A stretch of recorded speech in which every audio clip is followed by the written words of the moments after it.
glorious downtown Boogertown. I'm Buford. I'm Booboo. And you're back with another episode of the Hillbillies in the Holler podcast. Well, Booboo, what's the big going on this week? Crop dusting, boy. It's a lot of crop dusting. Raining and it's all clumped up. And So it's been raining. It's been an absolute frog strangler. raining. Yeah. A lot of rain. A lot of rain. People getting rain everywhere. Well, around here in the southeast we have been. And the rain, Boogertown. Oh, Lord. Here in Boogertown. Hey, to answer a real quick question before we get started. Boogertown is a real place. Oh, goodness gracious. There's actually two Boogertowns, but the one we are in is in the Great Smoky Mountains of East Tennessee. There's another one in the Great Smoky Mountains of western North Carolina. So there's two. But But we're in the best one. that's right. We're the first one you trip over. If you're in western North Carolina and Boogertown and you took offense to that, we sorry. Yeah, we'd like our sign back too. We would. Who's been stealing it? They didn't. They stole the pole too this time. They did. 12-foot pole. County put it up on a 12-foot pole. Boogertown Man, they Road. won't steal it there. They, They did. they stole the whole pole this time. And Yep. they didn't. And the county didn't. They ain't done nothing. They didn't done nothing. Buford's smart enough to go get some more signs made. We just didn't get any poles made. So Yeah, if you we want a got sign, signs. let them know. Yeah, go to meetbuford@gmail.com and send us an email. We'll work it out. It's $25 postage paid within the contiguous United States, Exactly. So welcome to the United States. not in Alaska or Hawaii. We'll That's- have to work that out. They're not in the United States. They're not in the contiguous 48. This one's all connected. Is that what that means? Yeah, So like Puerto contiguous. Rico and Yeah, Washington well, D.C. Puerto Rico is it's not a state. It's a property. no, that's not the word. But it's Real it's estate. included. It's part of the United States, but it's a territory. Territory. As is Guam, Yes. and then the District of Columbia, Columbia, is a Washington, D.C. district. Yeah. So I'm learning things already. Man, I'm telling you, you are Oh, my learning. goodness. I'm enjoying reading all these texts and everything on Facebook and TikTok and everything from y'all. Thank you. man, I'll tell you what, we've been tearing it up on the We just YouTube. knocked over 400. We didn't 4,000 on YouTube. on 4,000 on YouTube. Yeah. 401,000 on Facebook. Woo! If you follow us on Facebook and you don't follow us on YouTube, what are you doing? Get over there on YouTube and follow. That's the whole point right there. Is that we That's where all of our efforts are right now. We found out we can put a lot of high quality content. We're not going to leave Facebook. We're still going to put things up there. Yeah. But the clever things like the travel channel stuff, the cooking channel. I mean, we're doing some hilarious stuff. Got some other news coming up that's going to be great and hilarious. A lot of fun, but you can't get it unless you subscribe on our YouTube channel. Hillbillies in the Holler. So make sure you subscribe. But thank you for following us on the Holler anyway. Oh, absolutely. Yeah. Absolutely. Things have been going good lately. They have. We've had a heat wave here in the. We have. Oh man, it's all been all throughout the country. Down to Texas and all across the South, but it's been rough here. Even with it raining. Yeah, we got a good rain going today, but it's still hot. I know, Boogertown. But, good thing about being in a holler, which, as you know, is between two knobs. Space between two knobs. It's, you only get, maybe about an hour and a half sunlight a day. Yeah, maybe. Because In the winter, even less. Yeah, yes, yeah, exactly. You can be driving around downtown Pigeon Forge in the winter, and they'll tell you the school's out for the day, and you look around and go, well, why? Because up in Boogertown, there's roads that don't get no sunlight the whole winter. And if we get a little bit of ice back there, it's done. And There's kids down there in Sevier-Valais playing in 71-degree weather, and we still got ice on the roads. Mm-hmm. And we're all in the same county, so they called everything off. Them kids down there in shorts playing out in the yard. We got having water balloon we got to fights. call in, can't go to work. Yep. There you go. That's just the way it is. And that's the way it is. That's the way it is. Walter Cronkite. How'd you say his last name? Is it Cronkite or Cronkite? Cronkite. Walter. And that's the way it is. Walter Cronkite. Yeah. What was that other guy that came after him? Charles Perrault. Charles Perrault, and after Charles was, oh, help me out here. I don't know. Ted, Tim. Ted. No. Oh, well, no, you're out on that limb all by yourself. I don't know. Don't do that to me because I can do his voice. I just can't. What's the voice? Do the voice. I can't do his voice without knowing his name. You sure you can? Tom Brokaw. That's Tom Brokaw. Tom Brokaw. Yeah, there you go. Tom Brokaw. Yeah. Well, there you go. There's my talent for today. Anybody sitting out there wondering what in the world are those guys talking about? Now you know. Hey, well, we had the. Tom Brokaw had that way of talking. Yeah. That one man. And tonight we're going to be talking about the thing that's going on in the main place. This stuff that Booboo did at the talent show in the 6th grade class.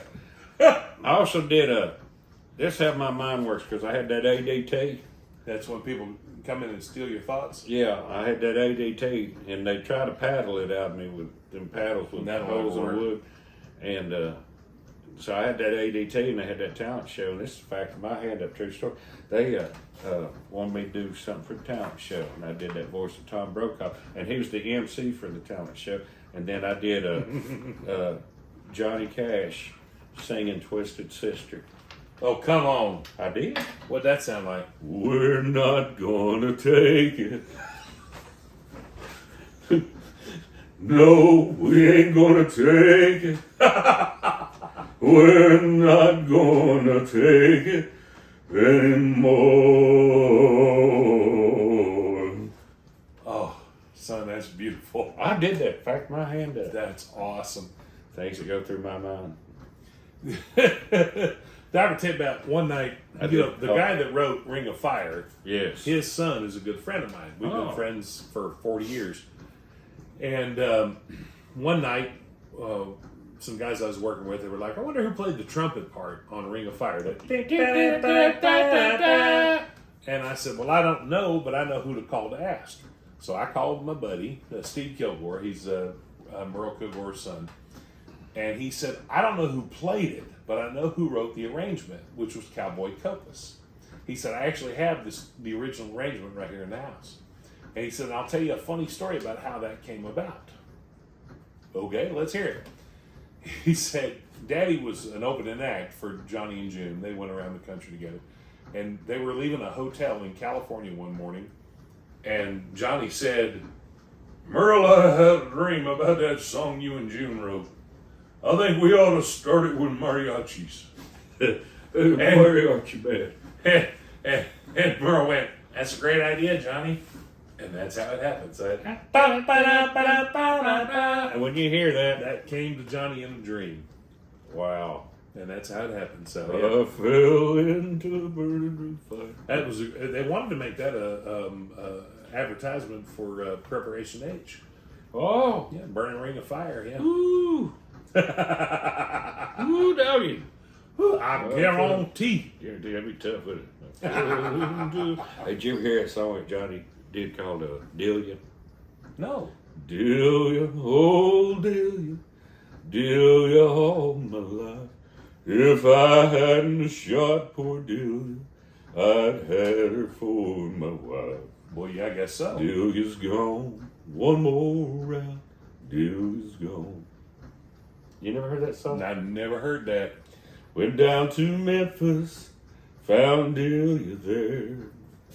I'm leaving some words out. Found her in the parlor, and I tied her to the chair. Delia's gone, one more round, Delia's gone. You talk about a dark song. That's it gets worse. First time I shot her. First time I shot her. Shot her in the side. Hard to watch her suffer. With the second shot, she died. Delia's gone. One more round. Delia's gone. Wow. Now, there's a verse about her being low down on trifling. Yeah, well, let's skip that. Yeah, Okay. yeah, absolutely. But I'll never forget the last verse. Is jailer, oh jailer, tell me what was this? hold up, jailer, oh jailer, I can't sleep. 'Cause all around my bedside, I hear the patter of Delia's feet. Delia's gone, one more round. Delia's gone. Ooh, that's creepy. Man, he's got a lot of songs like that. A lot of people don't know. Johnny had a lot of dark songs. Wow. We're learning things, folks. We are. We're gonna make a memory. Yeah, make a memory. Then he had that Tennessee stud. Remember that? Oh, the Tennessee stud was long and lean. Colors, sun, and the eyes were green. Never had a horse. Never had a stud. Never had a horse like a Tennessee stud. Yeah. Yeah, Man. it'd probably help if we came prepared, wouldn't it? It would, but you know, then what fun would that be? What fun would that be? I know exactly. A whole lot more fun just come up here and just lay it on the ground and go, what do y'all think? On your mark, set, go. Mark, say go. There's a video just went up on Hillbillies and Holler of Molly and Thor, our basset hounds, and it's if you ever want to hear a basset hound say no, Thor is the basset, the lemon. If you know what bassets are, lemon is usually the white one with the yellow, and then the red and white one is Molly. That's his little sister, and they're just staring straight ahead. And Booboo, I'm trying to get them to run, and I'm all right, guys, and they're laying on their bellies, and I go, all right, Thor, Molly, on your mark, get set, go, and Molly looks over her shoulder and goes, boom. It's hilarious. That's the video's up right now. Just went up either this morning or last night. That's a no. That's a no, and then they turn and look what they're staring at. I love it.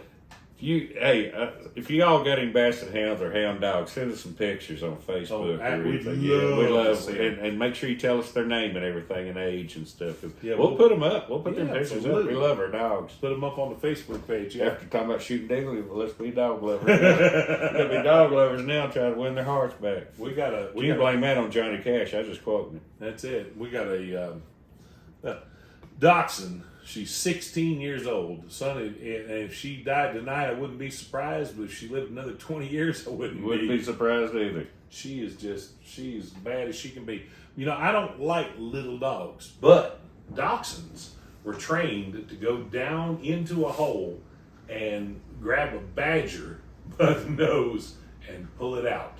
To me, that's the littlest big dog. See, that's what blows my mind is, like the basset hound, if you notice their tail, no matter what kind of basset hound it is, that top part of their tail is solid white. Mm-hmm. And that tail stands straight up. Yeah. Because them dogs are low to the ground.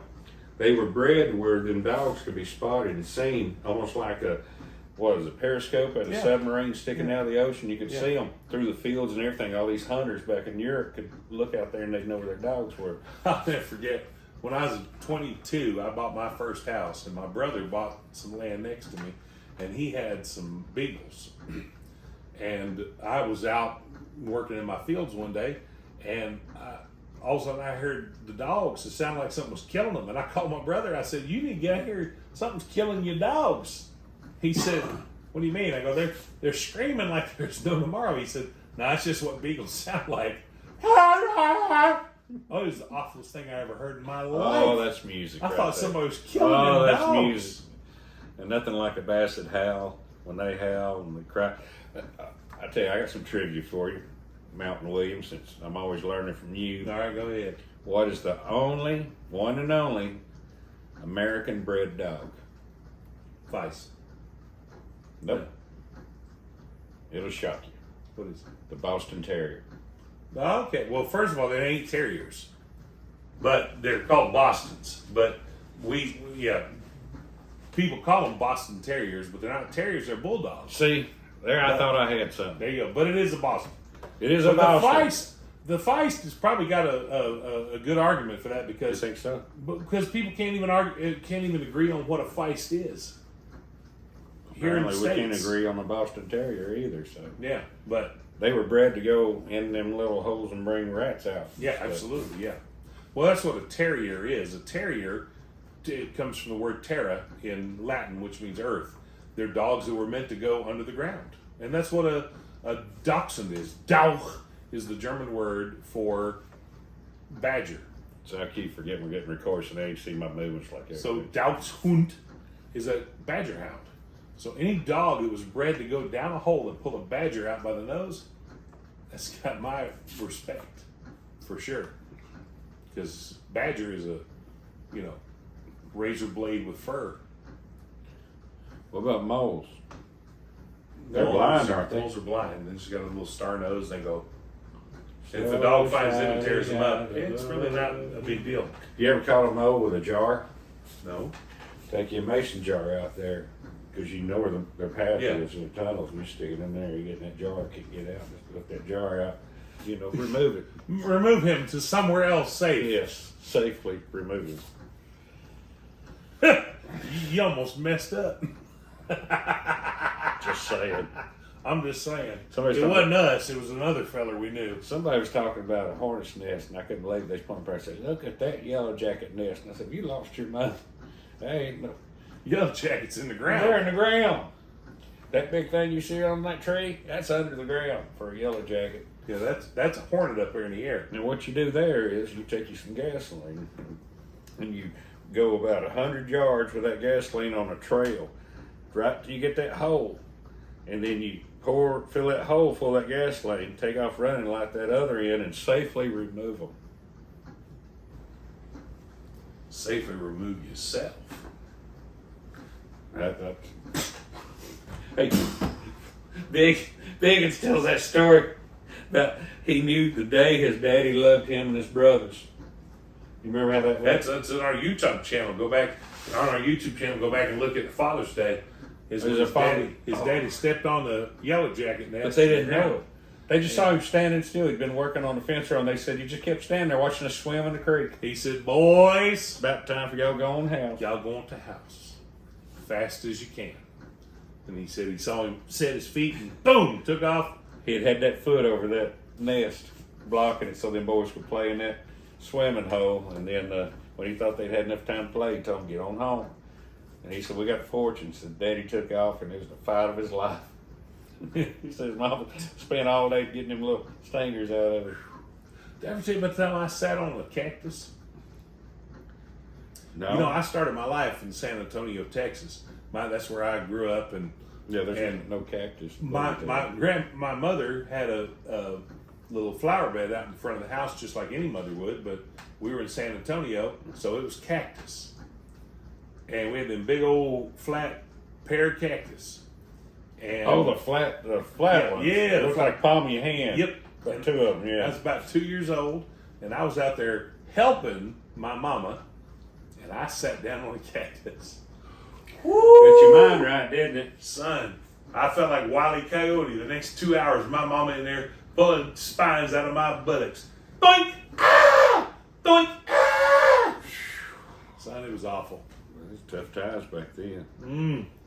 Speaking of that, Speaking of what, tough times? well, yeah, we got to talk about something that happened this week as we're recording this, and that is the death of Paul Rubens.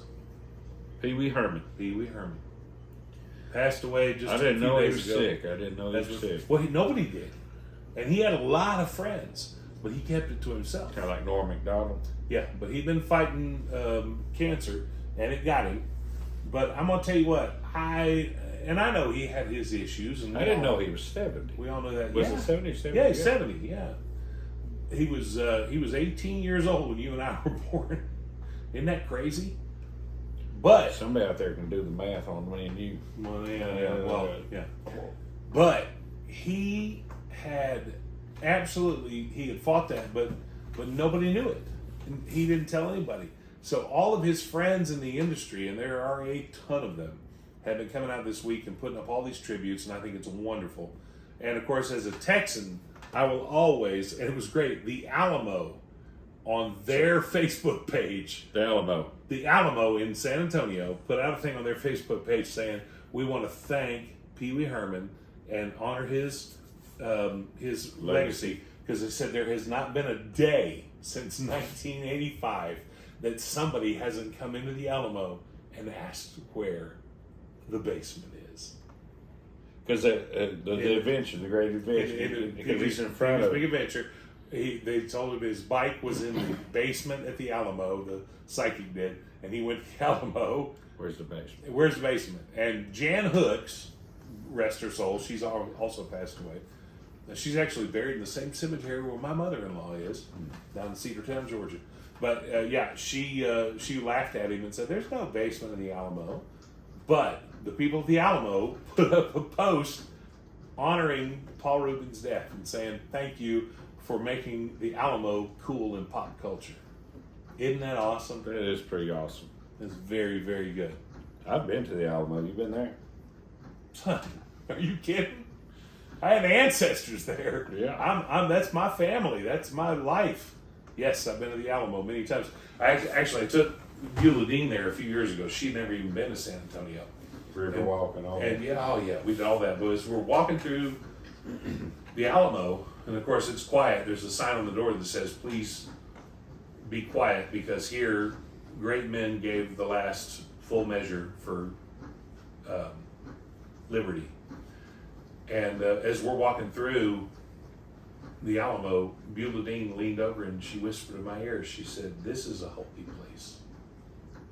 And I said, "Yeah, baby, it is." To a Texan, it certainly is. Yeah. And you're married to one, so there you go. Ta-da! No, that's a special place there at Alamo. There's a lot of history out there people don't know, like Athens, Tennessee. Mm-hmm. That's fascinating about the history of Athens, Tennessee. Tell us about it. Well, off the top of my head, since we prepared so well, Well, yeah, we always do. you can Google it. It's the Battle of Athens, Tennessee. This happened back in, I believe, the 50s, 1950s. Oh, yeah. There was a crooked election, and the crooked election had a box of ballots that they had not counted, or they had hid and chained up or locked up in the courthouse in Athens, Tennessee. And so when the city and the people, or the people of the city and the county, wanted them to count, they said, "No, here's the ruling of the election. So-and-so won. It won is crooked, sheriff crooked, all this and all that." So these old boys who had been in World War II, Korea, veterans, went home and got their guns. And the Battle of Athens broke out. They shot everyone out of that courthouse. And they took that thing over the police and everything, took it over. And that's the Battle of Athens, Tennessee. It's hard history to find, but that's a fact in my hand. Google it. Battle of Athens, Tennessee. It's a fascinating story, and especially when you realize it happened as recently as 70 years ago. Yeah. Just a few years. Yeah. Just a few years before we was born. Well, in consideration of the timeline, yeah. world's timeline, that was yesterday. Oh, absolutely. You know, people were just like, "Hey, this election's rigged. This ain't right." Wait, an election can be rigged? Well, they tried to in Athens, and then people said, "No, that ain't going to happen." Of course, every election since then has been about gun laws, because it was guns that won that election. There you go. There you go. Well, that'll certainly mess. Now, I will things up. say this here in Boogertown, a lot of people don't realize that out of this whole world, the most heavily congested area of legal gun owners are here in this area, and that's 8 out of every 10 people in this area are legal gun owners. Yeah. Now let me stress that 8 out of every 10 people are legal gun owners. That pretty much means everybody's got a gun. Around here, yeah. Yeah. But 8 out of 10 of them are legal. Are legal, yeah. There's a few ain't got them. Just want to stress that. So that you know that 8 out of every 10 are legally owned. So if you knock on a door, you got an 8 out of 10 chance of being met by a legal gun. Or a 10 out of 10 chance Of being met by a gun. Well, you know, something about that Gatlinburg fire a few years ago. You know, we had 0 vandalism. Zero. Not a bit. Zip. No None. vandalism. No theft. None. 0. Well, because the people who were 8 in town. out of every 10 people. Because all the people who lived in town were ready to get out. Anybody who couldn't get out probably didn't have a gun. And if they did, they didn't have anybody to point it at. Or anything to steal. No, they were heading out Zero of theft, town. zero vandalism, everything, because 8 out of every 10 people are Wow. gone. I'm just, That is insane. that's a fact in my hand. But Google it. Well, I know. It's on the internet. It's true. That's what Abe Lincoln said. That's what he did. He said, don't believe anything you read on the internet, but unless it's something I said Tell you what. or something like that.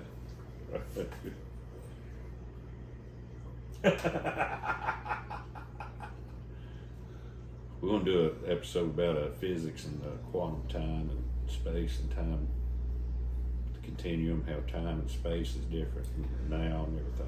Hey, who you gonna get to explain that? Because I'm going to explain that one. Are you? Yep, I'm going to Okay. impress you. One day I'm going to impress you. I'm going. Well, you probably will, but A lot of people don't realize I've seen aliens. 2 of them No. that I know. I might have saw more, Oh, but there's come 2. on. I factored mine in. All right, let's hear it. I was out in California. Yeah, Oh, well, in California, I yeah. wasn't the only one. We just came off 40, headed south down there, head towards that grapevine. It was about 1:30 in the morning, and me and this other boy were sitting up. I think I was doing the driving, and we looked to the far left of that desert, and you could see one light, looked like a lighthouse. Looked to the right, nothing. Straight ahead, nothing. There's only that one light. I said, "What's the deal with that one light over there?" I don't know. All of a sudden, it went out and appeared right in front of us like a orb, a spear, and had 2 beings inside there. There's bluish, clear colored, and with the big eyes and everything, but it's almost like they were liquefied. It's like their arms were longer, their legs were longer, and then they went to the other side. This happened so fast.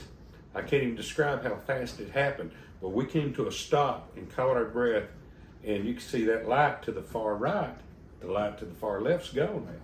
It's like ta ta ta, and it went faster than that. That's a fact of my hand. If I'll take a lie detector, I put my hand on the Bible. I'm telling you, that's what we saw. Wow. That week, I'm online trying to find out what's going on, and even military officials was saying that there was lights doing a grid around their the missile areas, doing grids. Dang. Yeah, Well, there you go, folks. Booboo's at it again. Booboo has seen the. So my theory is, somebody says, because what's in the news is congressional hearings where these guys have seen these aliens, Yeah. and they're describing exactly what I saw. There you go. And these guys are having to swear before Congress. Google it. They're in front of Congress. But you're doing more than that. You're swearing in front of the Hillbillies in the Holler podcast audience. And we know that's really special. And here's the thing. People don't realize these guys that's testifying in Congress have said some things that's pretty wild. It's wilder than anything I just told you. Yeah. I mean, they're saying there's like 4 or 5 crash sites, and they have the vehicles. Wow. And they said out of those 4 or 5, there's like 2 of the crash sites that did not recover any remains. So that means they're in and amongst us, or they were retrieved, or they were like what's the drones? Yeah, with unmanned or unaliened. We'll have to tell you all more about this on our next episode because we're getting ready to end this one, and we appreciate it gets better. It gets better. Come back for the next episode. We're going to talk more about this. I got a video. I'll put it up. I got a video. We'll put it up. But in the meantime, thanks for joining us. Thanks for watching the show. Tell your friends about us and come and see us as we're doing more of this stuff. Check out our YouTube channel if you're not already watching this on YouTube. If you're listening to the podcast, go over to YouTube and watch the show. Subscribe, hit the notification bell. Thank you so much for listening and watching what we're doing. And Gator, if you're watching, Howie Mandel is still doing fine. In the meantime, I'm Buford. I'm Booboo. Y'all be good to each other.